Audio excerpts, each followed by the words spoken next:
our chance to have a weekly chat with our electeds, our representatives. Yeah, that's right. In this case, from the 15th District. Yes, honored this morning. Honored. You and your honored. Well, we are. We're honored. I mean, why are we honored? Because this is a lawmaker, Dave. He works for us, and he'd be here's the thing about Jeremie Dufault. He'd be the first to tell you that. Mm-hmm. I know. Right? I know. Jeremie would be the first to tell you that he's honored to talk to the people, not the other way around. He really would, because he is a class individual. And Jeremie Dufault, he was raised in Yakima, graduated from Davis. His family's lived and farmed in the Yakima Valley for nearly 100 years. And all that time, they've been listening to KIT. Jeremie himself doesn't look 100, but he doesn't. It's more like he's about 22. Did you know he's a major in the U.S. Army Reserve? Served in Kuwait, Afghanistan. He is a JAG Corps military attorney. Boom, baby. And on the phone with us this morning, minus the baby boom thing. Yeah. Okay, sorry. Well, I tried to, I set him up as, this honorable lawmaker and everything, and then, and then. I understand, but like I said, Jeremie's a man of the people. Yeah, okay. Aren't you, Jeremie? Well, thank you. I'm honored to be here, and I'm honored to serve. He's honored. He's the one who's the opportunity to visit with the folks of the Yakima Valley this morning. He's like, "Are you guys done?" Way to play into it, Jeremie. Good job. All right, Mr. Representative. And I'm really honored to be a Davis High School graduate. Baby. That's the best part of the biography there. That's Go right. Pirates. That's right. And you made a permanent stamp on that place. He did. He carved his initials in his desk really deeply. Well, okay, besides that. Oh, not that. No, the statue. Oh, yes. That bronze William statue. O. Yes, William O. Douglas. Thanks for doing that. That's where we first met you. That was pretty cool. How many years ago was that, Jeremie? Yeah, thanks for your role in that. I mean, we helped tell a really important story, and that is that you can grow up poor in the Yakima Valley, you can go to public schools, and you can go on to do great things for our country. That's right. Didn't always agree with the man on his politics, but you got to give a shout out to somebody who comes from Yakima, from humble beginnings, and goes on to make a big impact on our great country's history. Boom. You got it, man. All right, Jeremie, we have talked to a number of your peers over the weeks, all kind of telling us the same story, because it is our state's story. We look to be, $3.5 billion in the hole because of COVID and all of this stuff, and the economy continued to chug along, and we see now with a new revenue forecast, I guess Mr. Braun over there calls us flush or back to where we were. And as such, we don't need no stinking taxes, and yet here we are seeing budgets come out in recent days, biggest ever proposals in state history, and assuming the taxes, carbon taxes, capital gains are going to be there. Give us just your kind of take an overview of the big picture. You bet. Well, flush is a good description. We have more money than ever. Our state budget has doubled over the last 15 years, doubled. And I know that just about any family in Yakima Valley would be thrilled with that outcome on their personal financial statement. And yet, for government, it's never enough. More taxes are being proposed, more taxes are being passed. And where's all the money going? I mean, that's what I think the good people of Washington State want to know. And unfortunately, the majority party in Olympia doesn't have good answers to that question. Sad but true. We oftentimes hear about audits and stuff. It's time to audit our own state. Look, we are anticipating capital gains going straight to court. What about the carbon tax? Was that happening as far as your understanding? Good question. So first on capital gains, yes, that the capital gains income tax. When we spoke a couple months ago, I was hopeful that we could stop it entirely and keep it from passing the Senate. That didn't happen. Passed the Senate, and now it's on a glide path to becoming law. Unfortunately, in this state, we'll have an income tax for the first time in our state's history. Oh. But there are some small victories, and this is why it's important to, even when we're not in the majority, to have a very smart, engaged minority party in Olympia, because we were able to take out the emergency clause. We, being the Republicans, were able to take out the emergency clause. And what an emergency clause does is it prevents it from going to a bill from going to a referendum by the people. So you are correct. The first thing that's going to happen after this bill becomes law, after this income tax becomes law, is that there will be a referendum, and there's going to be a lot of noise coming from the other side saying, if we don't do this, we can't pay for our state's priorities. We can't take care of our children. We can't take. I mean, it's going to be a sob story about how there's no money in state government, and contrary to what every person who can read a newspaper in our state knows is the reality. Wow. And so you take that as the first part. That's the big chunk, right? I mean, an unconstitutional, unpopular, unnecessary income tax is imposed on the people of Washington state. But we don't stop there. And then to your second point, now we've got a carbon tax. Now we've got a gas tax. It hasn't been proposed yet, but they expect it to come out on Thursday. Yeah. So watch your wallets. The legislature in Olympia is still in session for another month, and it's only going to get worse because they tend to save the bad news toward the end, and they start putting out things like these ghost bills that don't have any content in them. They're only a title, and that's what was just put out, was one of those bills. And so our best guess is that on Thursday, when they unveil the actual substance of the bill and then ask us to vote on it 2 days later, is that it will have a gas tax increase. Washington state already has the third highest gas tax in the country. If we raise it by 7 cents or more, which everyone expects it will be a proposal higher than that, we will have the highest gas tax in the entire country. Oh, yeah. Higher than California, higher than New York, higher than Hawaii, higher than New Jersey. And that's our state. That's the trajectory that we're on. We're That's just number crazy. one. We're Yeah. number one. What? That's just crazy stuff.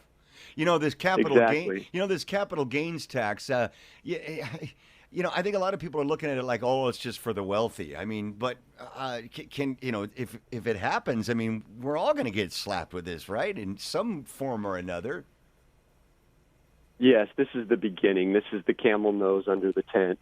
Yeah. What the bill does, in addition to imposing a capital gains income tax, is that it sets up the entire infrastructure at the Washington State Department of Revenue to collect tax information, personal tax information, from everybody in Washington state. Tucked away in the bill is a provision that says that the Department of Revenue can require anyone in the state of Washington to file a, quote, informational return. And you know what that means. That means that you're going to have to file a return with the Department of Revenue of Washington state to prove that you don't have to pay this tax. Wow. And once they start collecting that information, then they'll know exactly where they can go to get the biggest bang for their buck, and that's where they'll go first, and then pretty soon it will be everyone. Because as we all know, once taxes are put in place, they only go up. They never go down. What was the sales tax when I was a kid growing up in the Yakima Valley? About half of what it is now.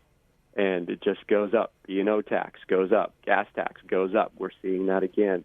It never goes down. It never goes away. Yeah. And that's why we've been fighting so hard for so long to keep the income tax at bay, and why there will be a lot of people who are going to rise up this summer, and we're going to fight it again, I believe. Yeah. I think we're going to be successful. But, Jeremy, we need our guaranteed minimum personal income. Yeah. How are we going to pay for that? Yeah. Well, there you go. Yeah. I guess that's a good comment. I mean, that really is the point, right? I mean, that's what this is all about. That's the larger value that's underpinning this, is taking away the expectation of personal responsibility in our state, and that government is supposed to provide everything for everyone at all times. Government creates the crisis, and then government provides the solution, and that's what the value system of the left has become in our state and in our country. They create the crisis, create the shutdown, create a state of emergency that is now in its second year. I mean, unbelievable, unacceptable, and people don't even talk about it anymore in Olympia. It's just the new normal. Wow. That the governor is in charge of our state. Our Constitution, forget about it. Separation of powers, forget about it. The Supreme Court is legislating. It's like a scene from Ghostbusters when the manager comes down and says, "Wait, you haven't really been catching ghosts," and he pulls the plug, and they just all start flying out. That's what happens right now in Washington State with the criminals. I mean, they're letting them out of prison. They're letting them out of prison for drug offenses. The Supreme Court just said that if you are 19 years old or 20 years old and you committed first-degree murder, you don't have the brain capacity. Your brain isn't well developed enough to understand what you were doing, so you can no longer be subject to a sentence of life without parole. That is our Washington State Supreme Court saying that the age of majority should really be 20.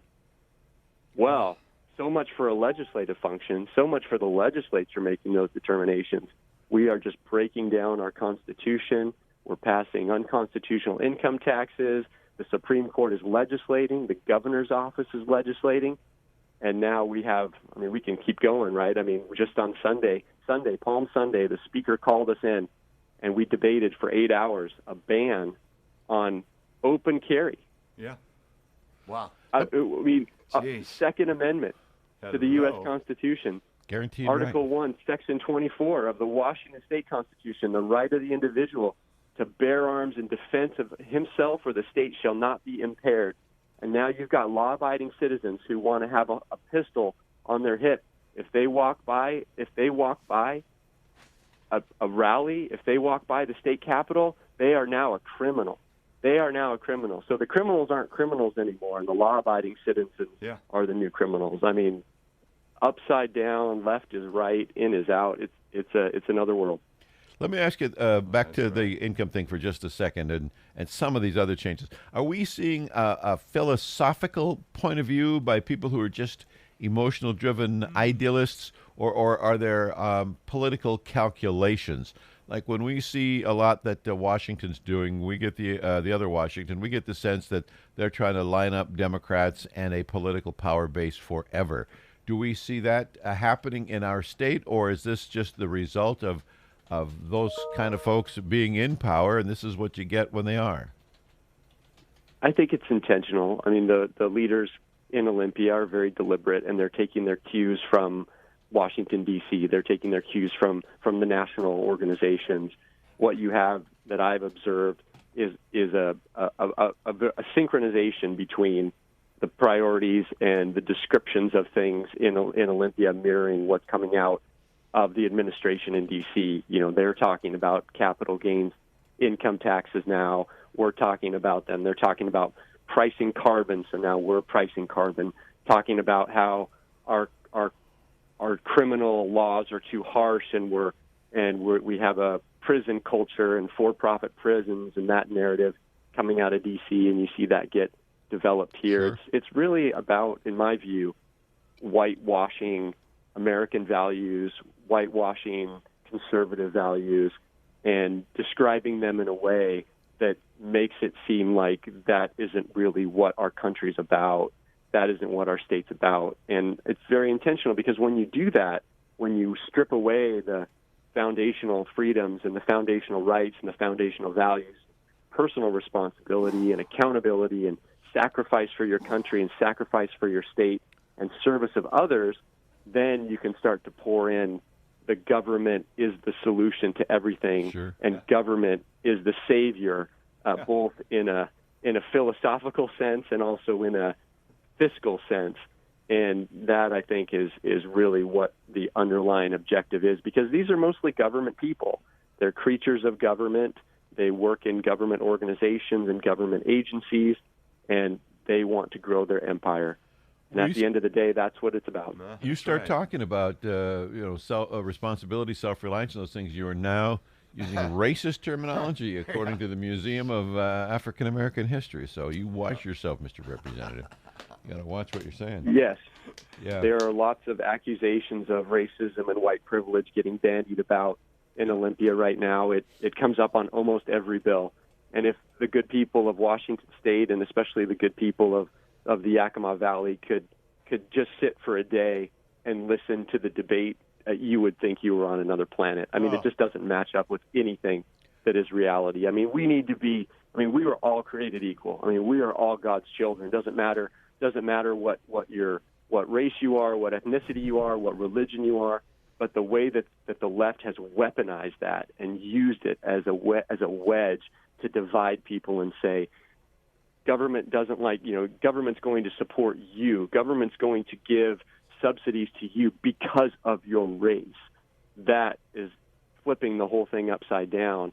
And now you're turning something that used to be about bringing everybody up, and now you're using it to push people down and to separate and to divide. And it's just not American. Oh, how you continue to do that job in face of all that is beyond us. We're just glad you're over there taking the arrows for us. 15th District State Representative Jeremie Dufault, always great to talk to you. Thank you very much. One positive thing you can lay on us as we say goodbye? Something that's... Yeah, I appreciate that opportunity because I don't want to leave folks on a negative note. I'm hopeful. I mean, I really believe that we've got good people over there who are fighting for the values that many of us share, and probably most of your listeners share. And I think the uptick is that there's a big overreach that's happening. I think people are realizing the changes that are happening, and they certainly will in the next year or two as this unfolds, both at a state level and at a national level. And the 2022 elections are not that far away in political time. And I think there's going to be a big backlash, and I think there's going to be a big opportunity with this referendum on the capital gains income tax for people to really say, whoa, this is not us. Yeah. This is not what we want. Washingtonians don't like taxes. They've rejected an income tax 10 times in its history when it's directly on the ballot. And I think that will happen again, and I think there's going to be a revival in good people in government, and I hope that I get to continue to be a part of that great group that we have over in Olympia representing the Yakima Valley.